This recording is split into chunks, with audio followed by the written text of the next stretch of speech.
আসসালামু আলাইকুম। আশা করি নিশ্চয়ই সকলেই ভালো আছেন। আপনারা সবাই জানেন যে গত ম্যাচে আর্জেন্টিনা বিশ্বকাপ কোয়ালিফায়ার্সের সর্বশেষ ম্যাচটাতে ইকুয়েডরের এগেইনস্টে ১-০ গোলে হেরে গেছে। এই হারের ফলে একটা প্রশ্ন কিন্তু উঠে গেছে যে বিশ্বকাপের জন্য রিসেন্টলি আর্জেন্টিনা কতটুকু প্রস্তুত? আমরা যখন এই বিষয়টা নিয়ে কথা বলতেছি, অপরদিকে এই জায়গায় আর্জেন্টিনার কোচ লিওনেল স্কালোনি বলতেছে আমরা লিওনেল মেসিকে সহ এবং লিওনেল মেসিকে ছাড়া দোনোভাবেই আমরা ২০২৬ বিশ্বকাপে যেতে প্রস্তুত। ২০২৬ বিশ্বকাপে ফাইট দেওয়ার জন্য প্রস্তুত। বাট গতকালকে ম্যাচটা দেখার পরে আমরা অন্তত পক্ষে বুঝে গেছি উইদাউট লিওনেল মেসি আর্জেন্টিনার এই টিমটা কতটা স্ট্রং আমরা কিন্তু গত ম্যাচটাতে দেখতে পাইছি, যেখানে ইকুয়েডরের এগেনস্টে একেবারে আউট ক্লাস হয়ে গেছে, মানে পাত্তাই পায় না আর্জেন্টিনা। সো সেই অনুযায়ী কিন্তু এই প্রশ্নটা আবারও চলে আসে, লিওনেল মেসিকে ছাড়া আর্জেন্টিনা আসলে বিশ্বকাপে কেমন করবে?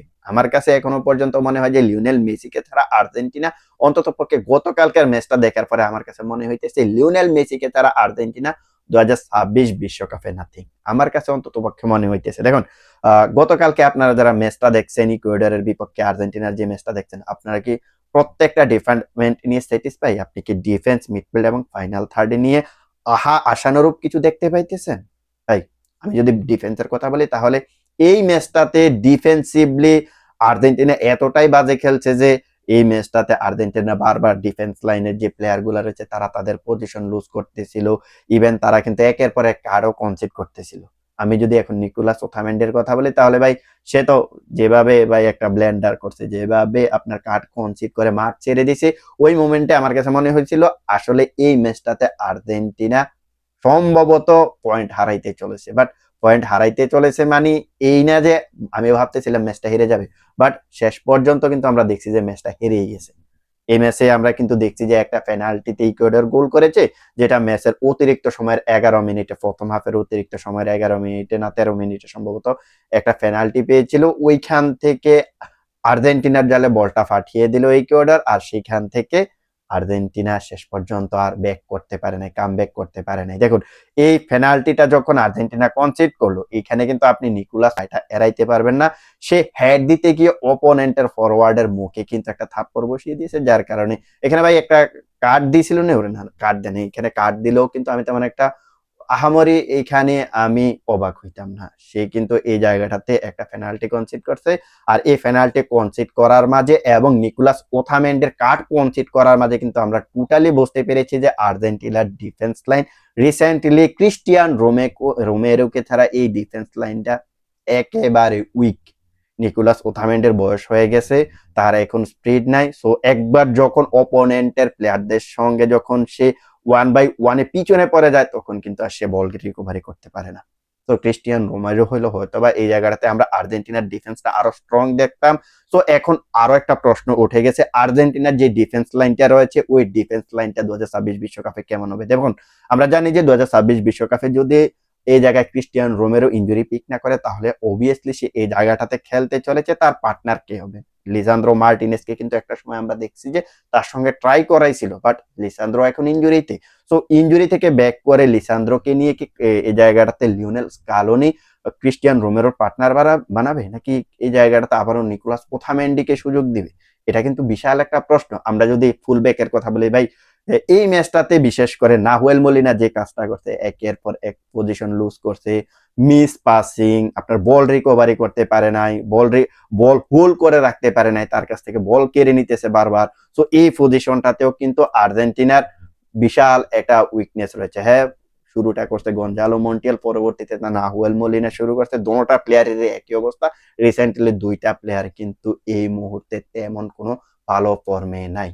আমরা যদি এখন লেফট ব্যাকের কথা বলি, তাহলে লেফট ব্যাকে তো আমরা দেখতেই পাইলাম যে এই জায়গায় নিকোলাস তাগলিয়াফিকো একটা বিরাট একটা মিস্টেক করছে, যেখান থেকে আর্জেন্টিনা একটা পেনাল্টি কনসিড করছে। আমরা যদি মিডফিল্ডের কথা বলি, তাহলে ভাই মিডফিল্ডে একমাত্র অ্যালেক্সিস ম্যাক অ্যালিস্টার শেষের দিকে এসে কিছু ক্রিয়েটিভিটি দেখাইছে, আদারওয়াইজ বাকি যে মিডফিল্ডার গুলা ছিল আমরা কিন্তু দেখতে পাইছি যে এই জায়গাটাতে রদ্রিগো ডি পল এবং তার যে পার্টনার ছিল লিয়ান্দ্রো পারাদেস, তারা কিন্তু তাদের নিজেদের কাজটা ঠিকঠাক মতো করতে পারে নাই। পরবর্তীতে জিওভানি লো সেলসো নেমে একটা দুইটা শুট নিছে, যদিও ওইগুলো অন টার্গেটে ছিল না। আর এই ম্যাচটাতে সবচাইতে নেগেটিভ পয়েন্ট কি জানেন?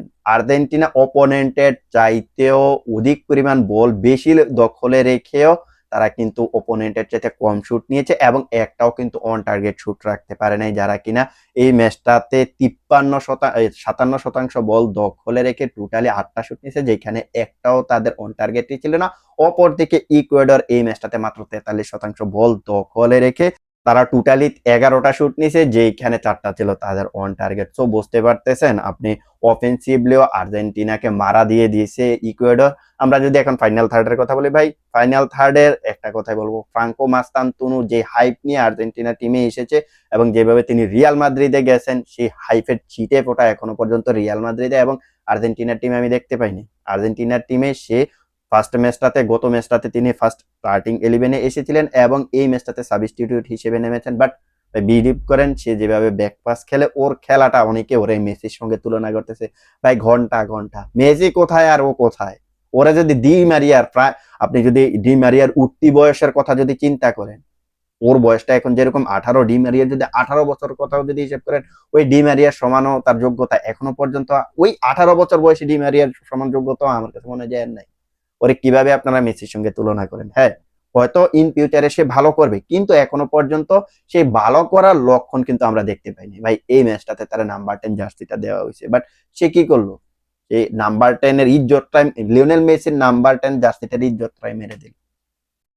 এরপরে যদি আমরা ফাইনাল থার্ডে উলিয়ান আলভারেস এবং যদি লাউতারো মার্টিনেজের কথা বলি, বিশেষ করে লাউতারো মার্টিনেজের কথা বলি, এই ম্যাচটাতেও সে মানে আহামরি ভালো করতে পারে না। গত ম্যাচটাতে একটা গোল করেছিলেন, বাট এই ম্যাচটাতে একটা ইয়েলো কার্ডও কনসিড করেছেন। ভাই এখন লেফট উইঙ্গে নিকো গঞ্জালেসকে কেন নেওয়া হয়েছে? ডিফেন্সিভলি যাতে এই টিমটা আরো ক্রিয়েটিভ হয়, ডিফেন্সিভলি যাতে এই টিমটা আরো বেশি স্ট্রং হয়। বাট সে কি করছে?